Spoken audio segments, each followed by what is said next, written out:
Hello friends, Reshma शिक्षा world में आपका स्वागत है। यहाँ मैं आपको हिंदी पेडागोजी पेपर 1 सीटेट की पढ़ाऊंगी। प्रश्न नंबर 1, किसी भी भाषा पर अधिकार प्राप्त करने के लिए सबसे महत्वपूर्ण है। इसका मतलब क्या है? अगर हमें किसी भी भाषा पर अधिकार करना है तो सबसे ज़्यादा महत्वपूर्ण क्या है? नंबर 1, शब्दों के अर्थ जाना। ये उस भाषा के जो है शब्द है तो हमें क्या केवल उनके अर्थों को जानना है। ऑप्शन नंबर दूसरा है उस भाषा की वाक्य संरचना जानना, या फिर उस जो भाषा है उसके जो पूरे वाक्य बने हैं तो उस वाक्य की पूरी संरचना को हम देखेंगे वो वाक्य किस तरह से बने हुए हैं। ऑप्शन नंबर 3, उस भाषा का अधिकाधिक प्रयोग करना, या फिर क्या है उस भाषा जो भाषा है उसका हम बहुत ज़्यादा अधिक से अधिक हम उस भाषा को उपयोग करें जिससे कि वो हमें समझ आए और हमें पता चले उसमें क्या शब्दों का योग किया गया है या उस शब्दों का क्या वाक्य बन रहा है। ऑप्शन नंबर 4, उसे भाषा का व्याकरण जाना, या फिर उस भाषा का हम व्याकरण जानें कि उस भाषा के अंदर कौन कौन से व्याकरण का प्रयोग किया गया है, कि उनमें कौन से संधि छेद किए गए हैं, कौन से उसके अंदर है ना तत्सम तद्भव शब्दों का यूज़ किया गया, या फिर उस भाषा का हम व्याकरण को जानें। तो इसका जो बिल्कुल सही जो आंसर है वो ऑप्शन नंबर जो है 3 है। अगर देखो, अगर हमें किसी भी भाषा पर अधिकार प्राप्त करना है तो अगर अब तक हम उस भाषा का सबसे ज़्यादा अधिक से अधिक जब तक हम उपयोग नहीं करेंगे तब तक उस भाषा पर हम अपनी पकड़ नहीं बना सकते। तो इसका जो सही जो बिल्कुल आंसर है वह है ऑप्शन नंबर 3। प्रश्न नंबर दूसरा, समावेशी कक्षा में बच्चों की आवश्यकताओं को पूरा करने में भाषा शिक्षक के रूप में आपकी मुख्य जिम्मेदारी नहीं है। इसका मतलब क्या है? समावेशी कक्षा, समावेशी कक्षा किसे कहते हैं?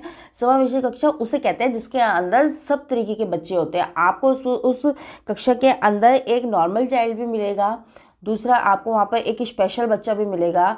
आपको जैसे मेंटल रिटार्डेशन होता है और ना जो हेयरिंग मतलब जो बच्चे सुन नहीं सकते हैं वो बच्चे भी होते हैं, मानसिक बुद्धि वाले बच्चे भी होते हैं, और उसके अंदर है ना आपको हैंडीकैप जो होता है, जो उनको शारीरिक कुछ कष्ट होते हैं वो बच्चे भी होते हैं। तो आपको और वहाँ पर दृष्टिबाधित बच्चे भी होते हैं, अलग भाषा बोलने वाले बच्चे भी होते हैं, तो सब तरीके के बच्चे होते हैं। तो उस वाली कक्षा को हम क्या बोलते हैं? समावेशी कक्षा बोलते हैं। तो उसमें क्या है, उस कक्षा के अंदर आप जो टीचर होता है, जो भाषा का जो शिक्षक होता है, उसकी क्या जिम्मेदारी नहीं पूछ रहा है, वो हमेशा नेगेटिव पूछ रहा है। ऑप्शन नंबर 1, बच्चों की भाषा संबंधी क्षमताओं की का पहचान करना। हमें मतलब बच्चों की जो क्या उसके अंदर भाषा की जो क्षमता है उनकी पहचान करनी है। ऑप्शन नंबर दूसरा है बच्चों को विभिन्न प्रकार की दृश्य श्रव्य सामग्री उपलब्ध कराना, या फिर एक शिक्षक का समावेशी कक्षा के अंदर होता है कि जो उसके अंदर दृश्य दिखाने वाली और जो सुनाने वाली जो सामग्री होती है केवल हमें वो उपलब्ध करवानी है वहाँ बच्चों को। ऑप्शन नंबर 3, बच्चों का आंकलन करते समय अति उदार बनना है, या फिर हमें मतलब कि कक्षा के अंदर ऐसे बच्चों का मतलब जब हम बच्चे देखें कि आंकलन कर रहे हो उस कक्षा के अंदर कि इन बच्चों को समझ आ रहा है कि इनको नहीं आ रहा है, क्या बच्चे क्या प्रतिक्रिया दे रहे हैं, तो हम बहुत उदार मतलब बहुत दयालुपन दिखाएं बच्चों के। ये बच्चे के साथ हमें ये बच्चे बेचारा देख नहीं सकता है तो हमें उस बच्चे के साथ ऐसा व्यवहार करें कि बहुत ज़्यादा कि ना उसके साथ उदारता दिखा रहे हैं। एक बच्चा चल नहीं सकता है तो उसको हम ऐसे खेलना खिलाएं, तो हम ऐसे उदारपन करेंगे बच्चों के साथ। ऑप्शन नंबर 4, विभिन्न आवश्यकता वाले बच्चों के लिए उपलब्ध संसाधनों की खोज करना, या फिर विभिन्न जो मतलब उस कक्षा के अंदर जो बहुत से आवश्यकता वाले जो बच्चे होते हैं या उनके लिए हम बहुत सी चीज़ें की उपलब्ध करवाएं कि भैया ये बच्चा यहाँ पर चल नहीं सकता तो उसको अच्छे सा डेस्क दें हम, या ये बच्चा जो देख नहीं सकता है तो हम इसके लिए विजुअल वाली वो उपलब्ध करवाएं। तो हम ऐसे ऐसे जो विभिन्न प्रकार के बच्चे हैं तो हम उनके लिए क्या केवल के संसाधन देखेंगे कि उनको क्या क्या मतलब कि मतलब फ़ायदा होगा तो उन बच्चों को हम वो चीज़ उपलब्ध कराएं। नहीं, हमारी ये जिम्मेदारी नहीं है कक्षा के अंदर। तो इसका जो बिल्कुल जो सही जो आंसर है वो यही है ऑप्शन नंबर 3।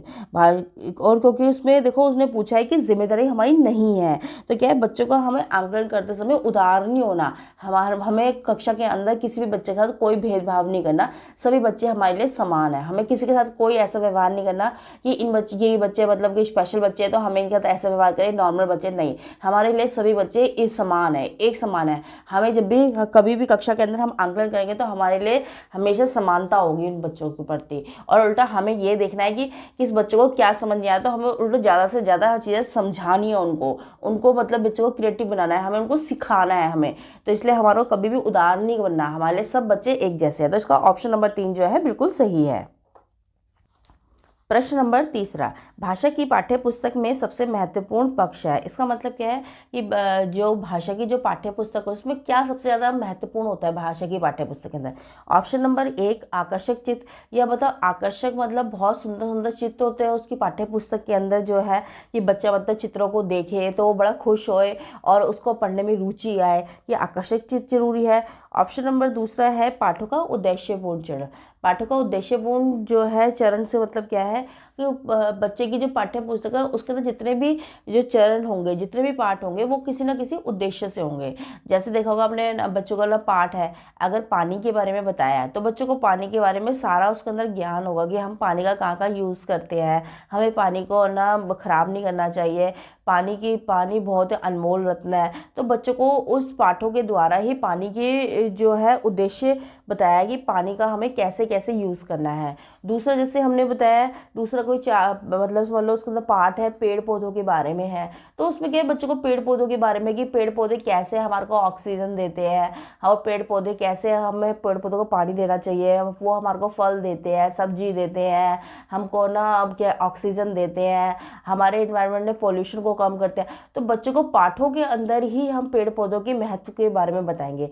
तो ऐसे जो है पाठ है जो उद्देश्यपूर्ण होते हैं, तो हम तभी तो बच्चे सीखते हैं, बच्चे पाठों से तो सीखते हैं। जब अगर उद्देश्यपूर्ण पाठ नहीं होंगे तो क्या कहते हैं कि निरर्थक पढ़ाई हो जाएगी। तो शिक्षा क्या है और पाठ क्या है, उद्देश्यपूर्ण होनी चाहिए। ऑप्शन नंबर 3 अभ्यासों की बहुलता, या फिर यह है कि आप बहुत सारे बच्चों को ना अभ्यास करवा रहे हो कि आपने पाठ पढ़ा दिया उसको अभ्यास करवाए जा रहे हो, लेकिन क्या है उसके अंदर कोई उद्देश्यपूर्णता कुछ भी नहीं है, बस केवल है ना अभ्यास बच्चे कर रहे हैं। ऑप्शन नंबर 4 कागज की गुणवत्ता, क्या फिर कागज की गुणवत्ता हो कि कागज बहुत सुंदर छपा हुआ है, कागज की मोटाई बहुत अच्छी है, कागज का देखने में रंगीन कलर का है, या इसकी या ये महत्व होना चाहिए पाठ्य पुस्तक है। नहीं, इसका जो सबसे सही जो आंसर है वो है ऑप्शन नंबर दूसरा। क्यों? क्योंकि हमारे को हमेशा पाठ वो ना उद्देश्यपूर्ण चुना, आपको हमेशा वही टिक लगाना है जिसके अंदर जो है बच्चों को ना सीख रहे हो और बच्चों को ज़्यादा से ज़्यादा विकास हो रहा हो, केवल आपको वही ऑप्शन लगाना है। क्योंकि देखो प्राइमरी में जो बच्चों को सिखाने का उद्देश्य होता है वो यही होता है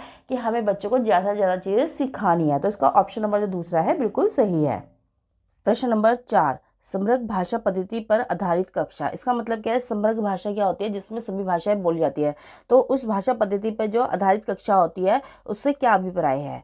ऑप्शन नंबर 1 गतिविधियों के आयोजन पर बल देती है, क्या वो जो समग्र भाषा जो होती है वो केवल गतिविधियों के आयोजन पर ही बल देती है कि वो आयोजन कैसे हो रहा है, कि उसमें गतिविधियाँ क्या हो रही है। ऑप्शन नंबर दूसरा है बच्चों के भाषाई विकास की स्पष्ट समझ पर बल देती है, या फिर ये देखते हैं कि बच्चों की जो स्पष्ट भाषाई मतलब क्या है कि बच्चे जो स्पष्ट भाषा का प्रयोग कर रहे नहीं कर रहे हैं, उनका विकास हो रहा है नहीं हो रहा है, या वो इस स्पष्ट समझ पर बल देती है। ऑप्शन नंबर 3 बाल साहित्य को पढ़कर सुनाने पर बल देती है, या फिर जो बाल साहित्य जो बच्चों के साहित्य होते हैं उनको सुनाने पर बल देती है कि बाल साहित्य पे। ऑप्शन नंबर 4 जो है सभी भाषाओं को सीखने में बल देते हैं, या फिर यह है कि सभी भाषाओं को जो है समग्र जो भाषा परिवेश होता है कि वो सभी भाषाओं को सीखने का बल देते हैं कि सभी भाषाएं हमें सीखनी चाहिए। इसका जो बिल्कुल सही जो आंसर है वो ऑप्शन नंबर दूसरा है। क्यों? क्योंकि इसमें ना बच्चों की भाषाई विकास की स्पष्ट समझ, क्यों देखते हैं कि बच्चों का भाषाई विकास हो रहा है नहीं हो रहा है, इस चीज़ की समझ पे बल देती है। तो इसका जो आंसर है ऑप्शन नंबर जो दूसरा है बिल्कुल सही है। प्रश्न नंबर 5वां विद्यालय के बाहर का जीवन और वहाँ प्राप्त ज्ञान और अनुभव भाषा सीखने के लिए आवश्यक प्रेरणा देते हैं। क्योंकि इसका मतलब क्या है, जो बच्चे जो विद्यालय के बाहर के जीवन मतलब क्या है, जो बच्चे विद्यालय के बाहर जब रहते हैं बच्चे तो वो समाज के अंदर रहते हैं, तो वो वहाँ से कुछ चीज़ ज्ञान प्राप्त करते हैं, और उनके जो अनुभव होते हैं जो वो समाज के अंदर बीच में रहते हैं, परिवार में रहते हैं, दोस्तों में रहते हैं, रिश्तेदारों में जाते हैं, तो वो क्या है वहाँ से कुछ ना कुछ ज्ञान प्राप्ति करते हैं। तो वो अनुभव और जो ज्ञान प्राप्त किया है तो वो जो एक सीखने का एक प्रेरणा देती है। वो क्यों देती है? नंबर 1 मानव वृत्ति का सम्यक ज्ञान मिलता है, या तो एक मानव वृत्ति के जो होता है उसका सम्यक ज्ञान मिलता है। ऑप्शन नंबर दूसरा है लेखन की विभिन्न शैलियों का परिचय मिलता है, या लेखन के मतलब लिखने की जो विभिन्न बहुत सी जो शैलियाँ होती है उसका मतलब जो है उनको परिचय मिलता है। ऑप्शन नंबर तीसरा है समृद्ध भाषिक परिवेश मिलता है। समृद्ध भाषिक परिवेश का मतलब क्या होता है कि उनको बिल्कुल अच्छा मतलब जो है समृद्ध मतलब बढ़िया अच्छा जो है ना उनको परिवेश के वातावरण मिलता है। अब देखो बच्चे जो घर के अंदर अपनी भाषा का बोलते हैं मातृभाषा, फिर जब वो अपने समाज में जाते हैं तो वहाँ पर भी उनको भाषा मिलती है और वहाँ पर भी कुछ ना कुछ सीखते हैं बच्चे। मतलब देखो, अगर वो रिश्तेदारों में जाते हैं या अपने फ्रेंड्स में जाते हैं, माँ बाप जब उनको पार्क में ले जाते हैं, तो बच्चे वहाँ कुछ ना कुछ सीखते हैं। उनको एक ऐसा भाषा का परिवेश मिलता है जो कुछ ना कुछ सीखने को उनको की फ़ायदा होता है कि बच्चा ना कुछ सीख रहा है उसमें। ऑप्शन नंबर 4 है, इसे व्याकरण नियमों की जानकारी प्राप्त होती है। या इससे क्या है, बच्चों को मतलब कि व्याकरण के नियमों की जानकारी प्राप्त होती है। इसका जो बिल्कुल जो सही आंसर है वो ये है कि उनको एक समृद्ध भाषिक परिवेश मिलता है। भाई देखो, बच्चों को जो है स्कूल के अंदर एक भाषिक परिवेश मिल गया, बाहर से भी एक समाज के अंदर से भाषिक परिवेश मिला, तो क्या है, इससे बच्चे का ज़्यादा से ज़्यादा विकास होता है। तो इसका ऑप्शन नंबर तीसरा जो है बिल्कुल सही है। प्रश्न नंबर 6, पहली कक्षा में प्रवेश लेने से पहले आमतौर पर बच्चे, मतलब पहली कक्षा के अंदर जो बच्चे प्रवेश लेते हैं तो वो आमतौर पर बच्चे क्या होते हैं। ऑप्शन नंबर 1, पठन लेखन में दक्ष होते हैं, या वो पढ़ने में और लिखने में बिल्कुल दक्ष, बिल्कुल सही होते हैं। ऑप्शन नंबर दूसरा है, सब अभिव्यक्ति जानते हैं, या फिर सब अभिव्यक्ति का मतलब क्या होता है कि वो मतलब अभिव्यक्त करना जानते हैं किसी बात को। अभी छोटे बच्चों को आपने देखा होगा, उनके पास अपने बहुत से शब्द होते हैं, वो बोलते हैं वो बच्चे, लेकिन उनकी भाषा हमें समझ नहीं आती। लेकिन उनकी भाषा कब आती है समझ, जब वो बच्चा स्कूल के अंदर प्रवेश लेता है, जब उसको भानक भाषा जब सिखाई जाती है। ऑप्शन नंबर तीसरा है, भाषा के व्याकरणिक नियम जानते हैं। बच्चे के क्या है, भाषा के जो है व्याकरण के नियम जानते होते हैं। ऑप्शन नंबर 4, वो क्या है, तुतलाकर बोलते हैं। तो इसका जो बिल्कुल सही जो आंसर है वो है ऑप्शन नंबर दूसरा। क्यों? क्योंकि बच्चे ना आने से पहले जो है सब अभिव्यक्ति जानते होते हैं, तो उन्हें उनका जो है बोलने का पूरा शब्द कोश नहीं होता, लेकिन यह है उनको शब्द वो तुतला तुतला के बोलते हैं, लेकिन सब अभिव्यक्ति बच्चे जानते होते हैं। तो इसका दूसरा ऑप्शन जो है बिल्कुल सही है। प्रश्न नंबर 7वां, उपचारात्मक शिक्षण की सफलता निर्भर करती है। उपचारात्मक शिक्षण किसे बोलते हैं? उपचारात्मक शिक्षण हम उसे बोलते हैं जिसमें हम जानते हैं कि बच्चों का उपचार किया जाता है, कि बच्चों को क्या चीज़ समझ नहीं आ रही है। अगर आपने कक्षा में कुछ चीज़ पढ़ाया है, वो क्यों नहीं समझ आया है, बच्चों को क्या क्या परेशानियाँ हो रही है, तो हम क्या उसमें उपचारात्मक शिक्षण करते हैं कि बच्चों को क्या क्या चीज़ें समझ आनी चाहिए। तो उपचारात्मक शिक्षण की तो सफलता जो है किस पर निर्भर करती है? नंबर 1, बच्चों की समाज सांस्कृतिक पृष्ठभूमि पर। बच्चों की समाज सांस्कृतिक पृष्ठभूमि क्या है कि बच्चे जो है किस समाज से आए हैं, उनकी जो संस्कृति क्या है, उनकी क्या पृष्ठभूमि है, बच्चों को मतलब क्यों नहीं समझ आ रहा है। कि अगर आप बच्चों को, जैसे कक्षा के अंदर बच्चा तमिल से आया है और आप बच्चों को हिंदी पढ़ा रहे हैं, तो उसको समझ नहीं आ रहा वो किस सांस्कृतिक पृष्ठभूमि पे है, तो आप बच्चों की वो चीज़ देखेंगे। ऑप्शन नंबर 3, बच्चों की भाषागत त्रुटियों की सूची बनाने पर, या फिर बच्चों की जो है भाषागत जो त्रुटि होती है कि बच्चे को ना क्या त्रुटियां हैं, मतलब बच्चे की क्या गलतियां हैं, उसकी सूची बनाएंगे। ऑप्शन नंबर 3, समस्याओं की पहचान पर, या फिर बच्चों की ये समस्याएं देखेंगे उपचार शिक्षण में कि बच्चों को समस्या आ क्या रही है, वो क्यों नहीं सीख पा रहा है, या वो गलतियां क्यों कर रहा है, कि उनको हम क्या क्या चीज़ें ऐसी सिखाएं कि क्या क्या हम उपचार दें जिससे बच्चा से उस चीज़ को सीख पाए। या नंबर चौथा है, समस्याओं के कारणों की सही पहचान पर। तो इसका जो बिल्कुल सही जो आंसर है वो है ऑप्शन नंबर 4। क्यों? बच्चों की हमें देखो, उपचारात्मक शिक्षा के अंदर जो बच्चों की जो समस्या होंगी, अगर हम उसी के कारणों का ज्ञान करेंगे, कि बच्चों को सही पहचान करेंगे, तभी तो हम उसको उपचार दे पाएंगे। भाई हमें पता है कि ये बच्चा है, इसको दृष्टिबाधित बच्चा है, तो ये बच्चा ना देख नहीं सकता, लेकिन ये ना सुन के वो मतलब वीडियो अगर, तो मतलब अगर हम उसको सुनाएंगे रिकॉर्ड करके, तो बच्चा ना उस चीज़ को सीख पाएगा, और फिर वो क्या है ब्रेल लिपि से वो बच्चा हमें बता पाएगा। तो इसलिए हम क्या है, केवल उसकी समस्याओं को देखेंगे। तो हमें आज का जो सही जो बिल्कुल आंसर है वो ऑप्शन नंबर 4 है, कि हमें जो समस्या की पहचान करनी है और उसके बाद हमें इसको उपचार देना है। प्रश्न नंबर 8, निम्नलिखित में से क्या हिंदी शिक्षण में नवाचार का उदाहरण नहीं है? हिंदी शिक्षण में नवाचार, नवाचार क्या है? जो नई पद्धति है, जो ना जैसे आजकल जो स्लाइड शो हो रहे हैं, वीडियो रिकॉर्डिंग है, बच्चों को ना वॉइस रिकॉर्डिंग है, तो बच्चों को क्या है, और जैसे कि मीडिया है, बच्चों को मतलब न्यूज़पेपर चाहिए, तो ये सारे क्या है, नवाचार के माध्यम है। तो अब इसमें पूछ रहा है कि वो हिंदी शिक्षण जो नवाचार का माध्यम नहीं है, वो हमेशा नेगेटिव पूछ रहा है। ऑप्शन नंबर 1, व्याख्यान विधि। तो ये व्याख्यान विधि कैसे होती है? व्याख्यान विधि उसे बोलते हैं जैसे बच्चों को आपने पढ़ाया और उसके बाद आप उस चीज़ को व्याख्या कर रहे हो। जैसे मैं भी यहाँ पर आपको पढ़ा रही हूँ और क्या कर रही हूँ, उस बारे में पूरा बता रही हूँ, तो ये क्या कर रही हूँ, मैं व्याख्यान विधि कर रही हूँ मैं भी। तो ये ऐसी ही कक्षा के अंदर जब बच्चों को आप पढ़ाते हो और उसकी चीज़ के बारे में व्याख्या करते हो। ऑप्शन नंबर दूसरा है आईसीटी या फिर आईसीटी के साथ करो। नंबर तीसरा है कंप्यूटर सहायक अनुदेशन या फिर आप कंप्यूटर का मतलब है। ऑप्शन नंबर 4 है परियोजना विधि या फिर पहले से कोई परियोजना विधि बनाओ। तो ये जो है इसमें जो उसने पूछा है जो नवाचार का माध्यम नहीं है वो क्या नहीं है, केवल व्याख्यान विधि, क्योंकि व्याख्यान विधि जो है बहुत पुरानी विधि है और पहले से ही चली आ रही है व्याख्यान विधि, क्योंकि बच्चे को व्याख्या के द्वारा ही बताया जाता है।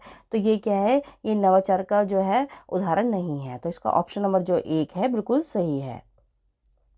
प्रश्न नंबर 9, जब मूल्यांकन का प्रयोजन किसी विशिष्ट अधिगम प्रक्रिया में संकल्पनाओं को स्पष्ट करना होता है तो ऐसा मूल्यांकन डैश मूल्यांकन कहलाता है। इसका मतलब क्या है, मूल्यांकन किसे कहते हैं, जब हम लास्ट में बच्चे का मूल्यांकन करते हैं कि मतलब बच्चे ने कितना सीखा कितना नहीं सीखा है, इसके साथ क्या क्या उसने मतलब किया है, वर्क काम क्या किया है, बच्चों को कितना समझ आ रहा है। और किसी विशिष्ट अधिगम क्या होता है, किसी स्पेशल कुछ चीज़ होती है जो विशिष्ट होती है उसको सीखने में, अधिगम किसे बोलते हैं हम, सीखने की, जो प्रक्रिया में संकल्पनाओं का जो स्पष्ट करता है, मतलब बिल्कुल साफ दिखाई देता है। तो इसमें क्या है, ऑप्शन नंबर 1 निरंतर होना चाहिए वो। ऑप्शन नंबर दूसरा जो है संज्ञानात्मक होना चाहिए। ऑप्शन नंबर तीसरा जो है विसंज्ञानात्मक होना चाहिए। या ऑप्शन नंबर 4 है निर्माणात्मक होना चाहिए। तो इसका जो बिल्कुल सही आंसर है वो क्या है, संज्ञानात्मक होना चाहिए। संज्ञा के बिल्कुल ज्ञान होना चाहिए, तो तभी हम मूल्यांकन कर सकते हैं। तो इसका ऑप्शन नंबर दूसरा जो है बिल्कुल सही है।